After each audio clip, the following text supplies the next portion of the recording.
Pessoal, quem foi entrando, disse minha voz tá ok, por favor?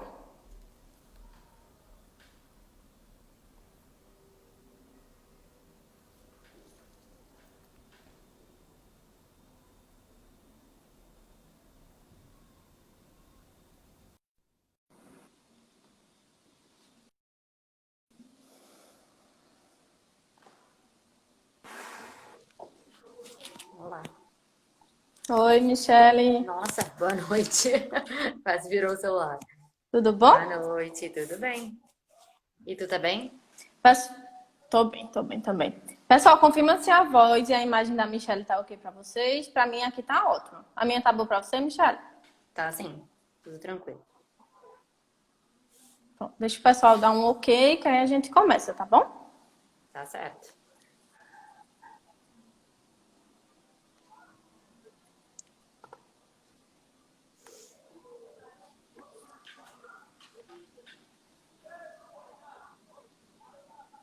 Pronto, ó, o pessoal disse que tá ótimo aí. Acho que então nós podemos começar. Então, pessoal, esse é o sétimo e último episódio, né, dessa temporada do Bioprota Entrevista. O título da live de hoje é Covid-19, perspectivas de tratamento e vacina. E a nossa convidada é Michele Melgarejo da Rosa, que é graduada em farmácia pela Universidade Federal de Santa Maria, mestre em Ciências Biológicas, Bioquímica Toxicológica pela mesma universidade e doutora em Neurobiologia pelo Leibniz Institute for Neurobiology, da Alemanha. E atualmente é professora do Departamento de Bioquímica da UFPE. Você quer dar um oi para o pessoal, Michele? Olá, gente. Mais uma vez um prazer estar aqui com vocês. Sempre bem esclarecedor e até a gente, né, se atualiza um pouco sempre que participa dessas lives. E é isso aí, só espero contribuir um pouquinho com vocês e com o meu próprio crescimento. Mais uma vez, obrigada pelo convite. Eu tenho certeza que vai contribuir bastante com a gente, sim, Michele. Então, pessoal, o esquema da live de hoje é o mesmo de sempre. Vão ser perguntas e respostas. Nos preparamos, então, um roteiro para seguir. Mas vocês também podem fazer perguntas a qualquer momento que nós vamos ver. Se nós conseguirmos acompanhar aqui, assim que vocês fizerem, nós já podemos responder, né? Posso pedir para a Michelle responder. Ou então, quando for no final, vai ter um pessoal que vai estar anotando essas perguntas e a gente consegue responder para vocês também, tá bom? Isso. Então, Michele, vamos começar seguindo nosso roteiro. Queria que tu falasse um pouquinho para a gente como que está o andamento das pesquisas sobre o Covid-19 no momento. Está numa onda uma força-tarefa mundial, né, para descobrir assuntos novos sobre a Covid.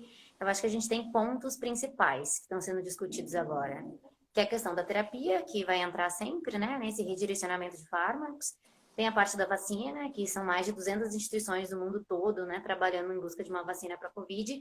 E tem a parte imunológica, para a gente compreender um pouquinho mais a doença, entender como o nosso corpo responde à Covid-19 e a esse novo coronavírus. Então, acho que são essas três linhas de raciocínio que estão mediando agora, né, o futuro da Covid. O que vai acontecer? A gente depende dessas três linhas para saber o que vai acontecer no futuro.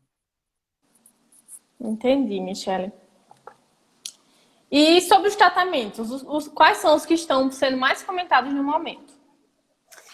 Pois é importante mencionar, né? A terapia para Covid é uma terapia que, infelizmente, a gente não tem uma terapia para Covid-19, a gente tem uma terapia que é paliativa, que ela é baseada no suporte, e a gente tem vários estudos sendo conduzidos para tentar encontrar essa terapia. E tem várias vertentes, principalmente agora, é fazer um redirecionamento farmacológico, né? Que foi aquilo que eu mencionei anteriormente. Que é pegar fármacos que já existem e colocar eles para Covid. Isso facilita um pouquinho de tempo e facilita um pouquinho de dinheiro, né? Para a indústria farmacêutica e para os centros de pesquisa aí mundo afora. Obviamente, esses fármacos devem passar por testes toxicológicos, testes clínicos, até porque eles não foram testados para essa doença nova. E aí que é o nosso principal problema, né? Todos esses testes, fazer testes randomizados, fazer testes multicêntricos, até chegar num resultado. E às vezes as pessoas não esperam por esse resultado, né? E aí tem essa ansiedade generalizada pela indução de compra de medicamentos em farmácia, pela automedicação. e até por medidas governamentais, né, que fazem propagandas e incentivam o uso de alguns fármacos que ainda não têm comprovação científica para a Covid-19. Então, alguns deles, não vou falar sobre todos, mas vou falar os que mais a gente conhece, né, os que mais já teve enfoque na mídia. Eu ia começar com a hidroxicloroquina, mas ela já está fora de moda, né? Então, eu vou começar, assim, falando dos principais fármacos que estão já em fase terminal ou que já tem um estudo concluído. A gente tem mais de 1.300 fármacos sendo estudados aí nesse redirecionamento e apenas 3 têm estudos concluídos. Então, apenas 3 a gente tem algum resultado clínico que pode dizer que pode ser bom ou não para a Covid, né? Os antivirais, eles estão liderando esse processo, né? O Remdesivir é um antiviral que teve alguns estudos iniciais que mostraram que ele diminui a carga viral. O Remdesivir, ele já foi testado para outras doenças virais e mostrou algum resultado positivo, mas quando foi para a fase clínica 3, ele já não teve tanta eficácia.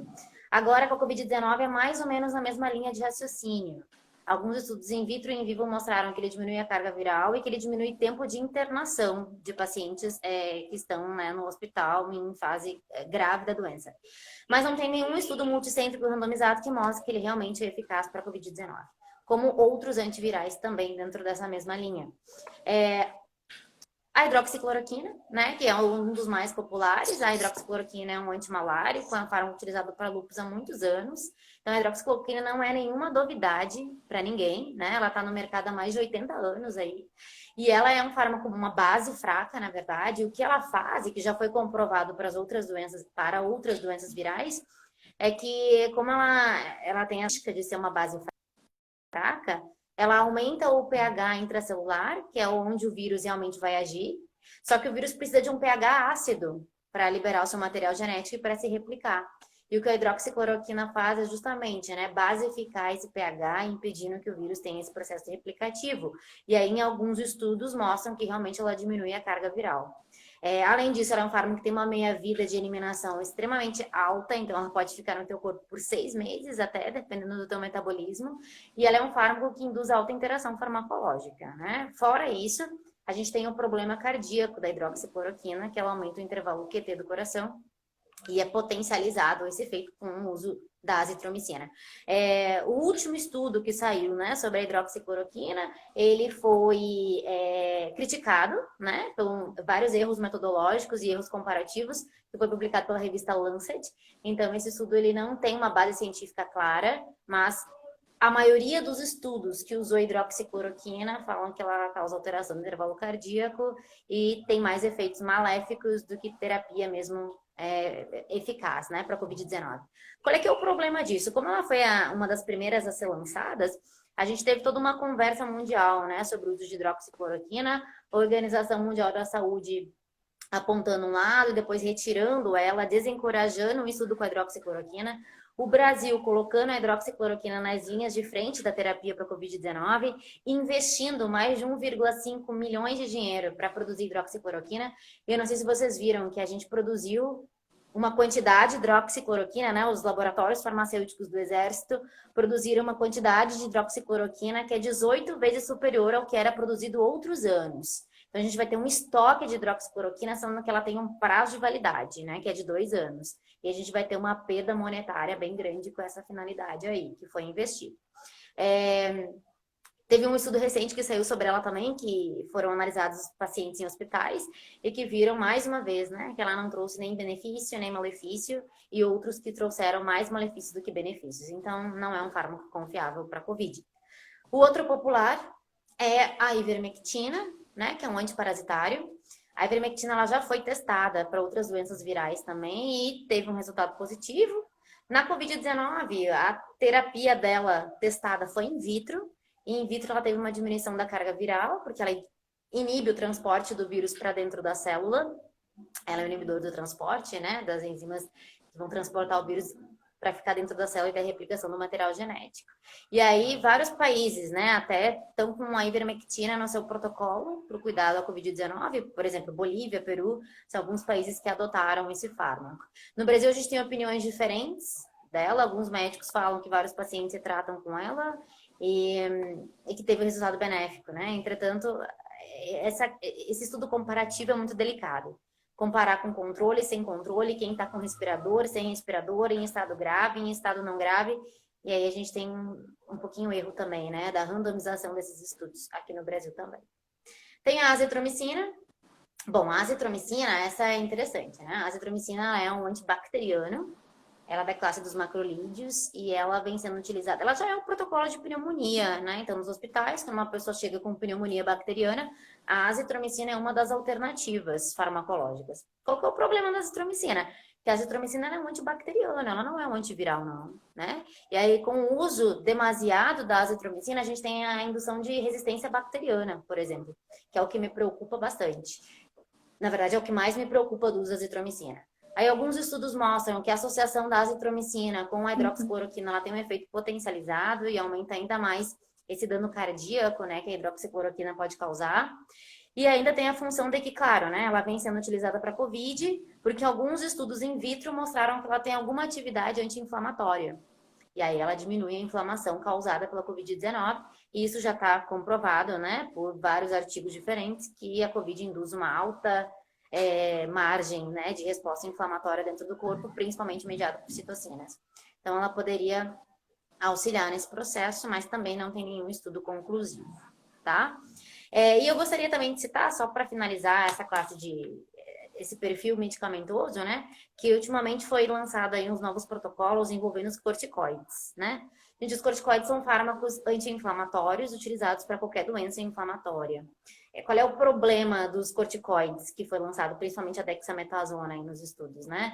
Que os corticoides, no uso crônico deles, eles têm uma série de efeitos colaterais, né? Eles potencializam açúcar no sangue, eles aumentam a pressão arterial, eles têm alguma alteração de estresse, né? De moduladores do estresse, eles têm alteração na função óssea, do metabolismo ósseo, do crescimento, da função proteica, até para crianças, né? Que usam corticoide. Então, a gente tem que ter uma atenção especial ao uso de dexametasona para COVID-19. Mas um estudo mostrou aí, um estudo bem comparativo, mostrou que em pacientes que estão em estágio grave e por respiradores, eles são alternativas eficazes. Lembrando, eles são alternativas profiláticas, eles não são antivirais, eles não têm nada a ver com o vírus. Eles apenas diminuem a sintomatologia da doença, que obviamente vai levar à gravidade da doença, né? E o mais moderno, o mais difícil, o mais caro, são os anticorpos, né? Anticorpos monoclonais que estão sendo aí utilizados para a COVID-19 e que eu investiria nessa linha como a principal para a COVID, porque é mais específica, os efeitos colaterais eles são baixos, entretanto, uma injeção de um anticorpo pode ser de 300 a 800 euros, uma injeção. Então, a gente tem uma terapia um pouco mais cara, que com certeza o nosso sistema de saúde não vai suportar, né? Mas a terapia de anticorpos realmente se mostra um pouco mais seletiva que as outras, uma vez que ela vai agir em partes seletivas do vírus, né? Ou principalmente da proteína spike, que é a mais utilizada, ou outra proteína qualquer desse novo coronavírus aí. Eu acho que esse em resume as principais terapias agora, né?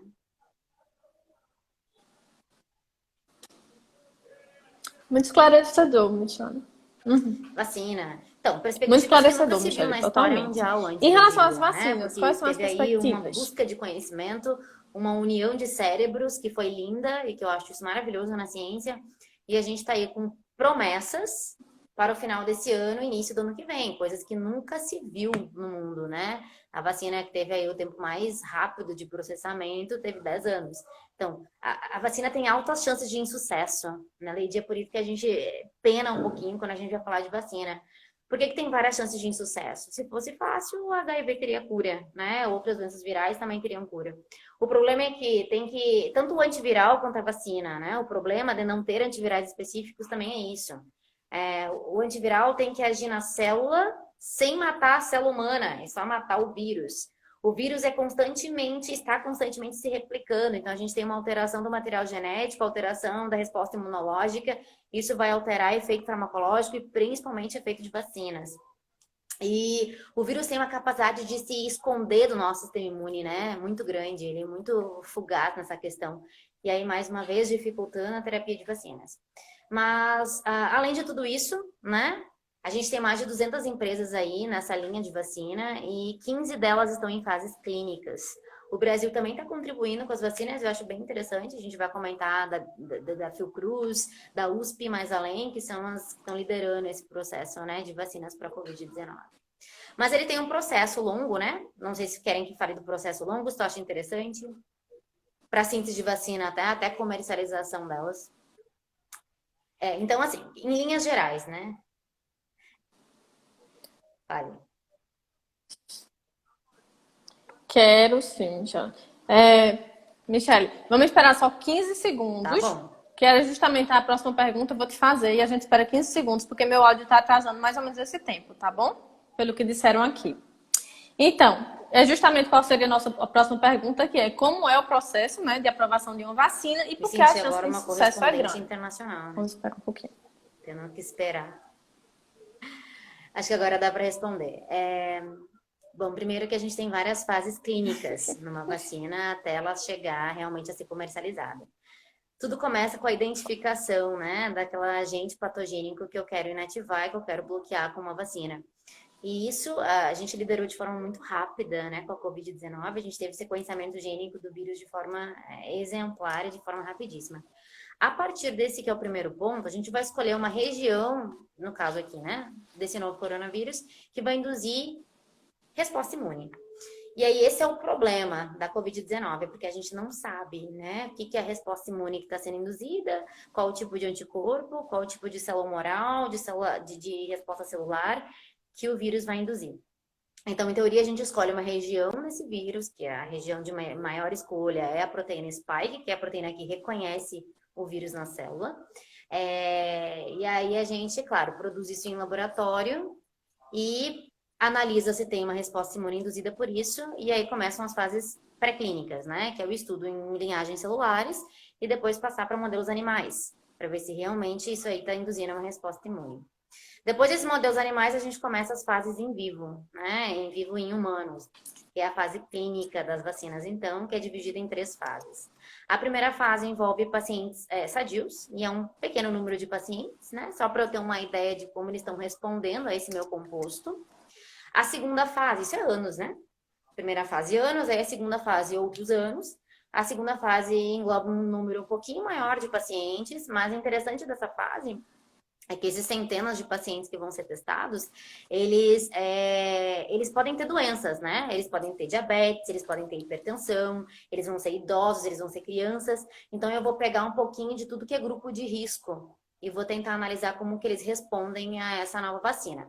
E a terceira fase, que ela é multicêntrica, que ela é com 30 mil, 10 mil pessoas, que é um estudo grande e que deve, claro, né, comparar porções diferentes da sociedade. E aí, se caso em todas essas fases eu tiver um resultado benéfico, eu produzir uma resposta imune. No caso de vírus, é mais complicado ainda, porque eu tenho que produzir resposta imune humoral e resposta imune celular para ser uma resposta imune efetiva. A gente vai conversar mais além. Então, isso dificulta um pouquinho a produção de vacinas para a Covid-19. E aí, uma vez que isso deu certo, eu consigo produzir, né, em larga escala, a vacina. Só que daí, geralmente, as vacinas são ótimas até chegar na fase 3.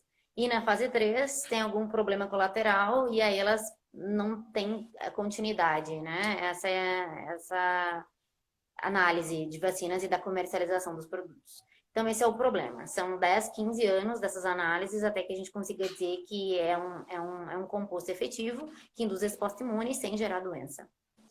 Isso acontece, então, numa margem muito longa e com a Covid isso diminuiu bastante. Então, tem algumas promessas que até setembro a gente pode ter uma vacina para a Covid-19. A gente acredita que até o final do ano esse resultado pode ser mais completo, né? E aí a gente espera que grande parte da população mundial consiga receber essa vacina para que a gente se torne imune contra a Covid-19. Eu vou ter cuidado em falar essa palavra, por quê? Porque a gente não sabe como ela funciona no nosso sistema imune. E a gente não sabe como esse vírus é mutagênico, até porque tem 6 meses de doença, né? No Brasil, menos ainda.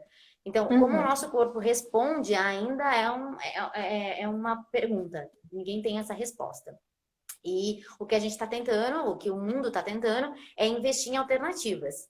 Se essas alternativas vão dar certo, a gente não sabe, né? Mas pelo menos elas são alternativas confiáveis até elas serem colocadas no mercado.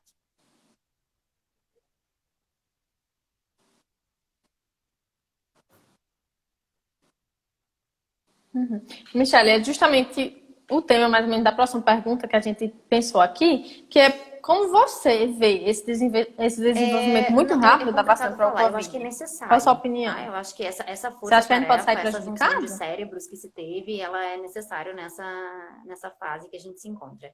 Eu não vejo uma outra alternativa. Eu não vejo uma outra alternativa para a gente sair às ruas, para a gente conseguir viajar, para a gente conseguir voltar às aulas. Então, eu acredito que só quando a gente tiver uma imunização alta para a Covid-19, a gente vai entender realmente como funciona a doença. A minha preocupação é só o seguinte: parece que a velocidade de produção de vacinas está mais rápida que a evolução da doença. E a gente não tem informação da resposta imunológica da doença e a gente já está indo para a fase 3 da vacina. Então, essas informações, elas precisam se convergir para que a gente tenha um resultado mais significativo, né, e mais confiável do custo dessas vacinas e o quão elas vão ser importantes para a população. Então, essa é a minha única dúvida. Se a resposta que eu tenho do meu sistema imune vai acompanhar a produção de vacina e se como essa vacina está andando rápido no sentido de produção, ela vai conseguir garantir uma imunidade suficiente, né, para a Covid-19. O que vai acontecer, na minha opinião, é acontecer que nem a vacina do vírus da gripe, né? Da influenza, que a gente precisa se vacinar por vezes constantes, uma vez ao ano, que é para garantir a imunidade à doença. Eu acho que é isso que vai acabar acontecendo com a Covid-19. Então, quer dizer que vai ser uma terapia bem cara, né? Pelos próximos anos aí. E importante ressaltar, eu acho, Leite, que a gente está evoluindo e está evoluindo muito bem. É difícil realmente, mas não tem nada garantido. Então, essa fragilização que teve nesse isolamento social, eu acho que não foi numa hora adequada. Porque o pico da doença, ele não passou. A gente continua com mais de 1.000 mortes por dia. A gente tem mais de 300... a gente atingiu mais de 1 milhão de casos da Covid-19. Então, 1 milhão e 300 casos da Covid-19 no Brasil. Com mais de 57 mil mortes. Então, assim, a gente ainda não está brincando, né? E aí... Quando a gente fala que isso está evoluindo, e se tu analisar, não sei se vocês analisaram, se foi só eu que percebi, mas a gente acabou diminuindo, né? O que se falava sobre a Covid-19 acabou diminuindo um pouquinho o nosso interesse pela doença. Eu acho que talvez a gente tenha cansado, né? O que é normal, o nosso cérebro ele vai cansar realmente. Mas eu gostaria que a gente cansasse sendo conscientes que, na verdade, ainda tem muito chão para vir. E a OMS lançou hoje, né, a frase que ela acha que o pico da doença, o pior deles, ainda está por vir. Então, quer dizer que a gente tem muito chão ainda para conversar sobre Covid-19, que é um assunto que merece uma atenção especial.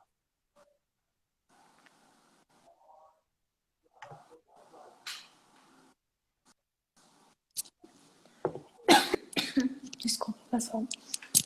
Então, Michele, eu vou te pedir mais uma vez que espere um pouquinho só, tá bom? Sempre que eu terminar de falar, porque tá atrasado esse áudio, eu acho que é em média uns 15 segundos, tá certo?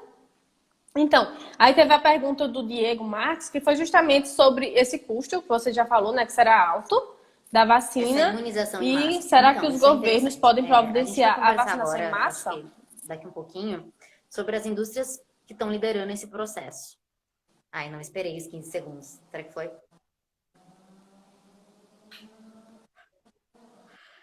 Posso ir agora, né? Então, a questão, né? A gente vai falar um pouquinho sobre as indústrias farmacêuticas que estão liderando esse processo e a gente vai ver que são milhões de dólares sendo investidos nessas vacinas. A promessa de algumas é milhões de doses. Tem uma que tem a promessa de bilhões de doses. Mas se vocês analisarem, eles não contemplam toda a população mundial. Então, o que deveria ser feito por isso que se tem isso aí, né? Por isso que se tem várias vacinas em fases clínicas, porque uma só não vai sustentar toda a população mundial. A gente precisa de vários grupos diferentes para que seja realmente sustentável. E, naturalmente, eu não consigo que um centro produza vacina para toda a humanidade, né? É inviável. Então, o custo ele é alto, porque são vacinas diferentes. Há vários tipos de vacinas, que eu já vou comentar sobre os tipos de vacina.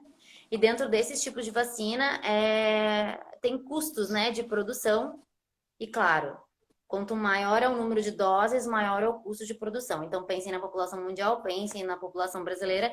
A gente vê que vai ser milhões e milhões de reais e dólares investidos na pesquisa, na clínica, para as vacinas. E aí tem aquela coisa, tá? E se injetou milhões de reais e não deu certo? Não tem alternativa, gente. Essa é a nossa escolha agora. O que a gente tem que é confiar que o resultado dê certo.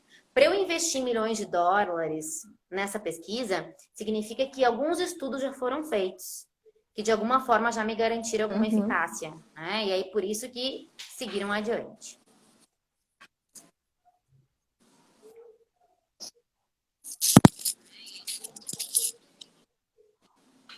Isso, vamos lá. Primeiro, Pronto, né? Michelle. Então Falamos de fala como pra elas são gente agora quais produzidas são e os agora vamos tipos de ver que tipo vacinas de que vacina estão que a em gente fase tem por aí. clínica. A gente fala de vacina, gente, desde o século XVIII, né? Ele não é um tema atual. A gente está sempre evoluindo e se atualizando quando se fala de vacina. E a gente teve só uma doença erradicada por esse processo de vacinação. Eu espero que venham outras no futuro. Mas há vários tipos de vacinas diferentes que podem ser utilizadas na população. A mais comum e a que mais foi utilizada, né, é a proteína de vírus inativado, que é um vírus, na verdade, que ele foi inativado, então ele tem uma resposta imune, ele induz uma resposta imune. Não é uma resposta imune tão grande, porque ele está inativado. E muitas vezes eu preciso de várias doses daquelas vacinas e até preciso de um adjuvante terapêutico, uma molécula que vai ajudar o meu sistema imune a acordar para essa vacina. Tem a vacina de vírus morto, né? Que é uma vacina que, na verdade, a vacina de vírus inativado, ela é um vírus que induz uma resposta imune muito grande no corpo, mas que obviamente não deveria induzir doença, né? Porque está inativado. Tem a vacina de vírus inativado, então, e aí o nosso corpo responde a alguma proteína de membrana, ao código genético daquele vírus, e geralmente ela tem uma resposta também que é forte, mas que pode precisar de um auxílio de um adjuvante terapêutico. Tem a vacina vetorial, e essa vacina é muito importante para essa era Covid-19, né? Tem vetores que podem carregar uma porção desse vírus. É o que está acontecendo agora com a vacina de Oxford, que está sendo produzida aí em parceria com o Brasil, até, já vou comentar. E aí, um vetor, que no caso, por exemplo, o adenovírus, que é o vírus mais comum de se utilizar como vetor de vacinas. E aí eles carregam a porção desse vírus para dentro da nossa célula, só fazem carregar, né? O objetivo não é o adenovírus desenvolver resposta imune, até porque a porção do adenovírus foi retirada, o que faz com que o meu corpo não induza a resposta imune. Só quem vai induzir resposta imune, né, em teoria, seria, claro, essa porção que eu vou inserir do nosso coronavírus, que é o objetivo aqui em questão. Essa questão de vacinas vetoriais também tem uma análise que essa vacina vetorial, ela pode ser de vírus replicante. Então, pode ter vírus replicante e vírus não replicante. Geralmente, adenovírus são vírus não replicantes. Então, eles entram no corpo, eles colocam o material genético da Covid-19, do novo coronavírus, e vai se replicar, induzindo anticorpos e células de memória seletivos para o coronavírus. A vacina vetorial de vírus replicantes é aquela vacina que, por exemplo, usada até pelo vírus do sarampo, né? Ele entra no meu corpo e ele pode se replicar, tanto ele quanto da Covid. Essa vacina de vírus replicantes, a gente não tem para a Covid-19, ela não está sendo estudada ainda, ao que se sabe. Não é só de vírus não replicante. Qual é o problema disso? O problema disso é que, por exemplo, adenovírus são vírus comuns, são vírus de resfriado. Então, a gente já se deparou por ele em algum momento. E isso pode mascarar um pouquinho a resposta imune do coronavírus, desse novo coronavírus. Porque já tem uma parte reconhecida, então meu sistema imune não acha tão interessante mais, né? E por isso que às vezes tem que usar um adjuvante para acelerar essa resposta imune. Um outro, porém, é que pode induzir duas respostas imunes. E aí também não é legal. Eu não quero uma resposta imune para o adenovírus agora, né? Eu queria só para a Covid-19. Então, isso pode dar uma reação cruzada de imunidade aí, dessas vacinas vetoriais. Mas elas são amplamente utilizadas e funcionam de forma bem adequada. Tem as vacinas de DNA, material genético, né? As vacinas dessa teoria, né, da engenharia genética, que são vacinas atuais e vacinas maravilhosas, porque utilizam técnicas de biologia molecular para serem produzidas. A vacina de DNA, ela já foi mais utilizada, por mais que não tenha um fundamento científico tão bem embasado. Mas a vacina de RNA, ela é completamente nova. E a gente tem para a Covid-19 a primeira vacina de RNA sendo estudada, né? Que é para uma indústria farmacêutica chamada Moderna. Eu vou conversar sobre ela também. Então, a vacina de RNA nada mais é do que o material genético do vírus incorporado a uma lipoproteína, incorporado a um lipossoma, numa nanopartícula, que vai se fundir com a nossa célula. E quando se funde com a nossa célula, o objetivo dessa barreira lipídica é se fundir com a nossa célula, que também é, né, uma bicamada lipídica. E quando tem essa fusão, tem a inserção do material genético viral e a replicação do vírus. Então, é um estilo de vacina muito adequado, mais barata que as outras. E tem a proteína de subunidade, né? Partes do vírus são inseridas no corpo, que também vão gerar resposta imune. Tem vacinas de toxoides, que é uma toxina produzida que vai gerar essa resposta imune. Tem a vacina de vírus particulado, que é a partícula do vírus mesmo, sem o material genético, então ele não se reproduz, semelhante a uma vacina de vírus inativado. Então, são vários tipos de vacinas que, para te ver, né? São várias ideias que são testadas para uma mesma doença e para ver qual daquelas ali que vai induzir mais resposta imunológica. E é bem difícil da gente chegar nessa resposta. Por isso que tem muitos testes in vitro em modelos animais para ver qual que é o melhor modelo para a Covid-19, qual que induz mais resposta imunológica, né? Bom, quais são as vacinas em teste atualmente, né? Não vou falar de todas, obviamente, né? Vou falar das mais importantes. A mais importante eu colocaria a vacina de Oxford, que é uma parceria da Universidade de Oxford com uma indústria farmacêutica chamada AstraZeneca. Essa é uma indústria, na verdade, uma parceria que tem também agora no Brasil para ser testado, né? Essa vacina está na fase 3, então já está lá no estudo multicêntrico de vacinas. E o Brasil foi um dos escolhidos para ser testado, né? Naturalmente, a razão de ser escolhido não é tão legal, que é porque a gente está no pico da doença, tem muitos casos da Covid-19, então eles precisam de um país que tenha bastante caso para testar essa vacina. O bom é que o governo brasileiro, né, ele fechou contrato já com essa empresa, então o Brasil vai conseguir produzir também em parceria com a Fiocruz, então a gente vai conseguir produzir também essa vacina, e aí já foi injetado mais de 30 milhões de dólares para essa vacina ser comercializada. A vacina de Oxford é uma vacina de adenovírus, não replicativo, então não vai replicar, ele só vai carregar o material genético desse novo coronavírus, e ela já foi testada em idosos, em crianças, em diabéticos, e teve um resultado bem interessante. A segunda vacina que eu pontuaria é a vacina da Moderna, que é uma indústria farmacêutica de professores de Harvard. Na verdade, é uma indústria que é uma empresa que não tem muitos dados científicos ainda sobre ela, mas que ela já vem nessa linha de pesquisa há um tempo, trazendo resultados diferentes. E a Moderna está testando a primeira vacina de RNA para a Covid-19. Então, é um RNA incorporado a lipossomas, que vão se fundir à nossa célula e vão inserir o material genético do vírus dentro da nossa célula, né? Para se replicar e para induzir resposta imune. Também vai para a fase 3, eu acho que início de julho ou agosto, tá? Tem outras vacinas, né? Tem uma outra parceria do governo brasileiro, que é uma empresa chinesa, que é a Sinovac. E aí é um acordo com a Sinovac e o Instituto Butantan no Brasil, também para testar na população brasileira e possivelmente depois utilizar a vacina para isso. Ela é uma vacina também de vírus inativado. Ela é uma vacina diferente, aqui é uma vacina de vírus inativado. Então, diferente da vacina de Oxford, diferente da vacina da Moderna, né? E ao que se acredita que a resposta imunológica dela não seja tão alta, que vai precisar mais de algumas doses, né? Para garantir uma imunidade temporal aí para a Covid. Tem a Inovio farmacêutica, também está tendo uma vacina de DNA. Interessante a ideia da Inovio, porque ela, como o vírus da Covid-19, né, o coronavírus é um vírus de RNA, ela primeiro inseriu ele dentro de uma partícula bacteriana, dentro de plasmídios, para ele se replicar, para ter a produção de proteínas, para ter produção de DNA, e aí depois disso, então, inserir no corpo humano. Então, é uma vacina de DNA, mas que passou por um processo de modificação do RNA do novo coronavírus para ele se tornar em DNA. Então, é uma ideia diferente, mas essa ainda está no início da fase 2, né? Ainda falta um pouquinho para chegar na fase 3. E tem várias outras. Tem a Johnson Johnson, que está também lançando vacinas aí. Tem a CanSino, que também é outra indústria chinesa, que também é vacina de adenovírus. E eu só gostaria de citar 3 parcerias aqui do Brasil. A primeira parceria do INCOR com a USP, que está numa vacina aí também de partículas virais inativadas. É aquela que eu falei, né? Que tu coloca a partícula do vírus sem material genético. Então, está em estudo. No Brasil, está mais em fase pré-clínica e fase conceitual. Então, nós não chegamos ainda na fase clínica das nossas próprias vacinas. Tem a vacina da Fiocruz de Minas Gerais também, né? Que está aí com um vírus recombinante. Ela está usando influenza para carregar o nosso coronavírus. Semelhante da Oxford, mas utiliza um outro carreador. E tem, claro, a vacina da USP, que está em fase conceitual, que ela é uma vacina mais diferente de todas até então, porque ela é em spray nasal, né? Então, mais ou menos umas 4 doses dessa vacina, e ela estimula a produção de IgA, o que é diferente das outras vacinas, que estimularia mais IgG, IgM e até resposta imune celular.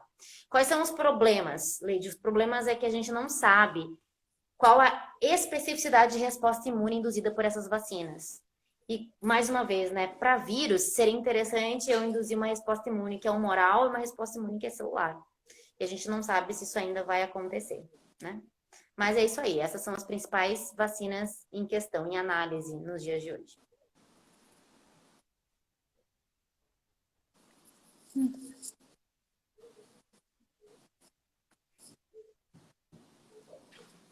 Ótimo, Michele, muito bom. Eu acho que você respondeu a pergunta da Milena, que era sobre vacina de RNA mensageiro. Eu vou te fazer uma pergunta agora, que já vai encaixar nessa última pergunta da gente, na penúltima, na verdade. E você dá mais um tempinho, porque a pergunta vai ser maior, tá bom? Então, Cacá Borja perguntou sobre a reinfecção. Já dito que os anticorpos diminuem com o tempo. As células T, que são de memória, principalmente de vírus. Ela quer saber se há alguma diminuição dessa defesa. Aí a gente encaixa justamente com a pergunta que é: a imunidade viral na Covid-19? Dá Muito mais bem. um tempinho só, vê se me chama. Vamos começar do início aqui, né? Para responder essa pergunta de forma mais completa. Quando a gente fala de sistema imune, a gente tem que lembrar que a gente tem dois braços, né, do sistema imune, que é um braço inato e um braço adaptativo. Então, o inato que já nasce com a gente, que é inespecífico, e o adaptativo que vai se tornar seletivo a algo. Dentro dessa resposta adaptativa, que é o que eu preciso para gerar memória, para gerar anticorpos neutralizantes, eu tenho mais dois braços, que é uma linhagem humoral e uma linhagem celular. A linhagem humoral é os anticorpos que a gente produz, né? Geralmente.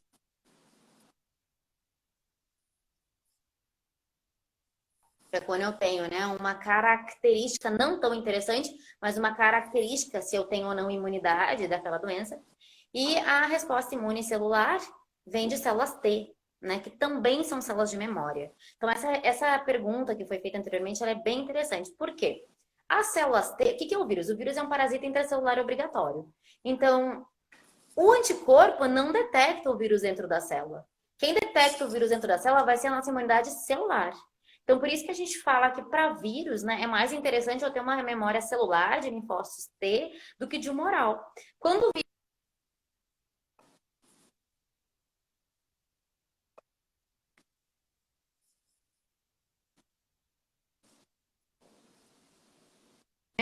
gerar memória que pode durar por anos, por meses. Nem todos esses anticorpos de memória ou as células T de memória nem sempre vão ser neutralizantes. O que são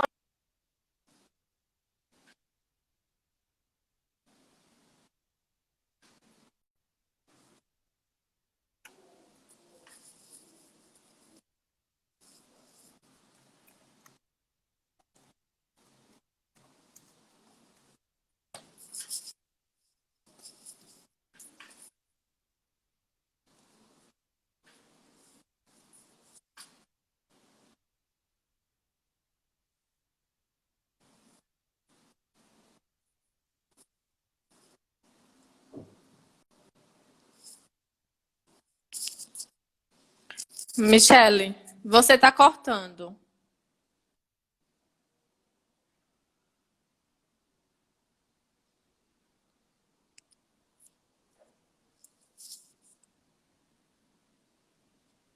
onde que eu parei? Eu acho que a Michele vai cair.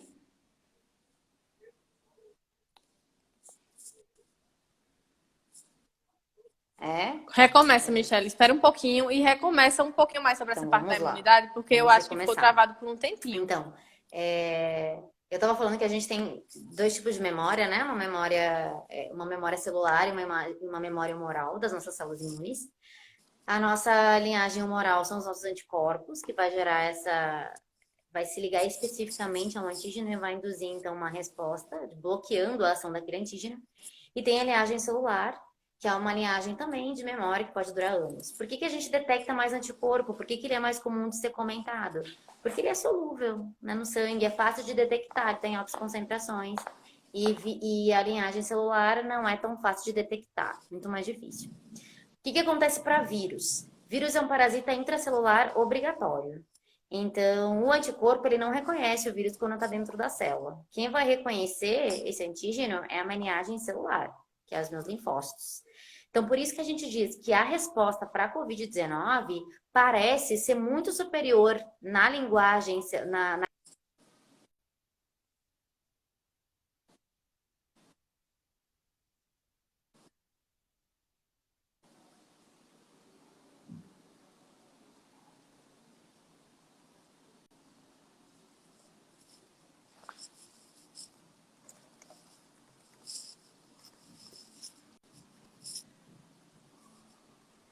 Será que voltou?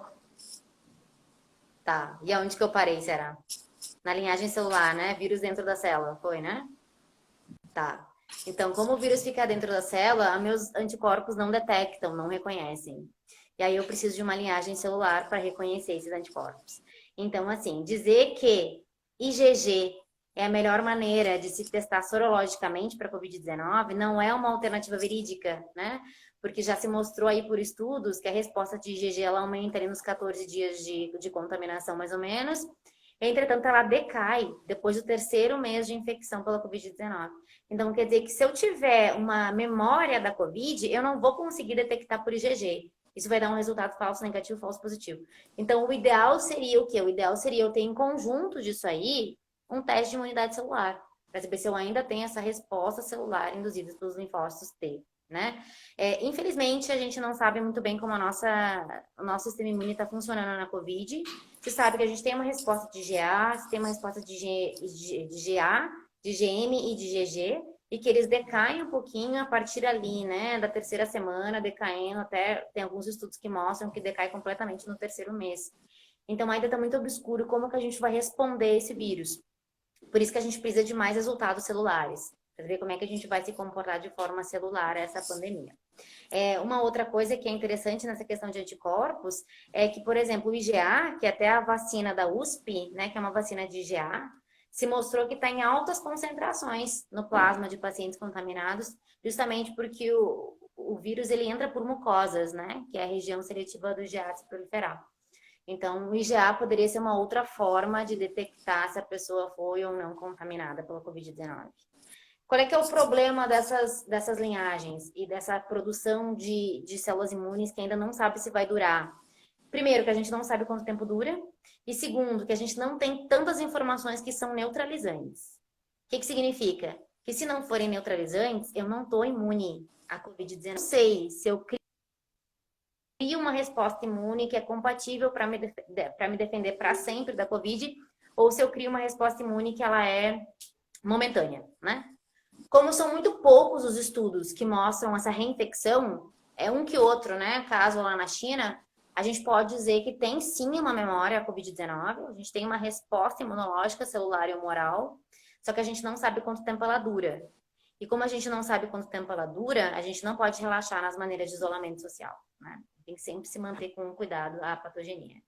O interessante seria que a gente induzisse as duas memórias, que as vacinas induzissem tanto memória celular quanto memória humoral, porque para vírus eu preciso da celular, para bactéria eu preciso da humoral. Quando o vírus está na corrente sanguínea, eu vou precisar da humoral também. Então eu preciso que as vacinas contemplem essas duas vertentes e que crie, claro, anticorpos neutralizantes, né, para eu conseguir ficar imune à Covid-19.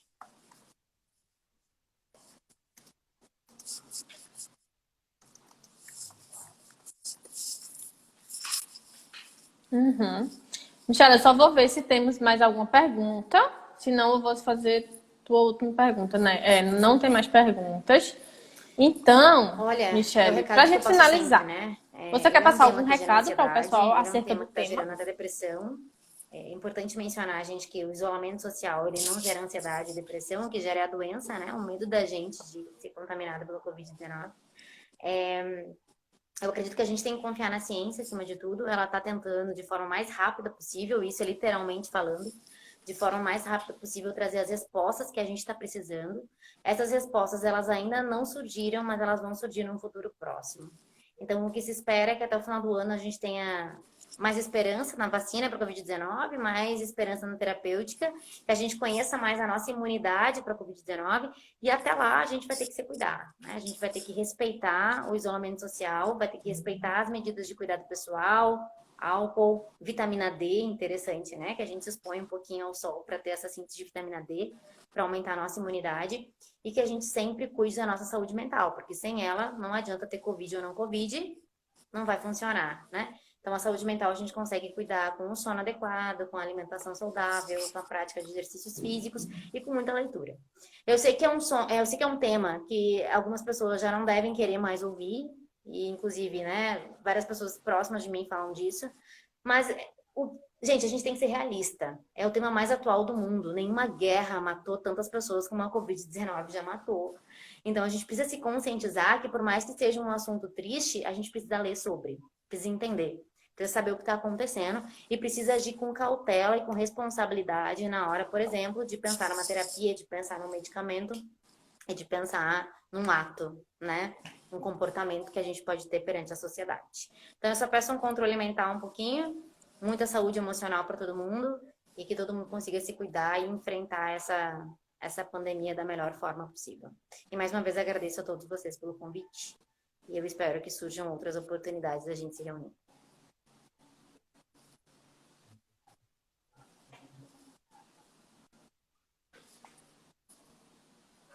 Nós que agradecemos, Michele, pela sua colaboração, que foi, eu acho, bem rica. Então, mais uma vez, nós te agradecemos por mais essa colaboração. Você já colaborou com a gente em um podcast e agora está colaborando em live. Nós vamos ainda lhe aperrear bastante, tá bom? Aqui no Instagram. Então, pessoal, é isso. Vocês fiquem ligados nas nossas redes sociais, certo? Quarta-feira vai ao ar nosso 7º e último episódio, né? Do Vozes na Ciência. Esse episódio ele é intitulado Modelos Animais para a Prospecção de Agentes Anti-Infectivos e vai ser com o professor convidado, o professor Luiz Cláudio de Nascimento da Silva. Nós agradecemos, pessoal, a todos os pesquisadores que participaram, né, dessas 7 lives, desses 7 episódios com a gente aqui. Não acho da TV Bioprote, certo? Essa semana, acho que dia 2 de julho, a gente vai começar a divulgar os próximos programas que vão ocupar os meses de julho e de agosto e também a data que nós vamos voltar, então, com o Bioprote Entrevista, com mais convidados para vocês, tá bom? Então é isso, pessoal. Muito obrigada e até mais. Obrigada.